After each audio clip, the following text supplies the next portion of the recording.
20 years after 9/11, we're looking at the controversial Patriot Act. It was enacted, of course, to deter terrorism, but did it also usher in a new era of mass surveillance? ABC 27 senior investigator Kendra Nichols reports. Two planes crashing into both towers of the World Trade Center, an apparent terrorist attack. After the September 11th attacks, the country was on high alert, including here in the Midstate. There was a rumor that there was a train that had some sort of nuclear device or nuclear material that was going to be passing through Harrisburg. And obviously it wasn't true. Mark Cambell was chief of staff for Governor Tom Ridge. And that's what you were dealing with that week, is just rumors and potential threats. There were fears of an imminent attack on 3 Mile Island, and the term soft target became familiar. Mark Holman was an aide to Ridge. I could see 50 threats in this room back then. I mean, just everything. Congress responded quickly with the Patriot Act, arming law enforcement with new tools to fight terrorism. The act passed nearly unanimously in the Senate. There was only one no vote. President George W. Bush signed it into law in October of 2001. The act expanded surveillance abilities of law enforcement, including tapping domestic and international phones, made communication between law enforcement agencies easier, increased penalties for terrorism crimes, and expanded the list of activities which would qualify for terrorism charges.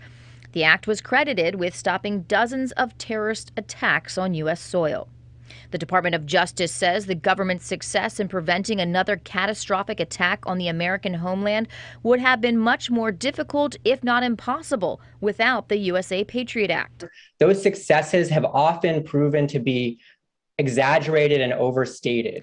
Patrick Toomey is an attorney with the ACLU's National Security Project, which works to defend civil rights and liberties in what it calls government abuses premised on national security. And Congress's rushed passage of the Patriot Act ushered in a new era of mass surveillance.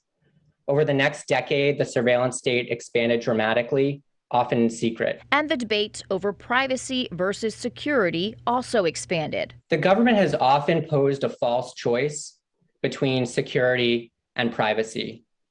Both those values can be protected by ensuring that surveillance tools are targeted on the basis of the appropriate suspicion, that there is court oversight when the government seeks to surveil Americans, and that the government is not spying any more broadly than necessary to conduct intelligence operations effectively.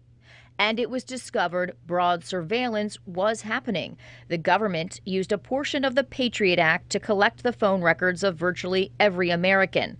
After much outcry, the USA Freedom Act was enacted in June 2015. It addressed some concerns in the Patriot Act, imposing new limits on bulk collection of telecommunication metadata on U.S. citizens by American intelligence agencies. One of the critical lessons of the past 20 years is that these types of records can be incredibly revealing.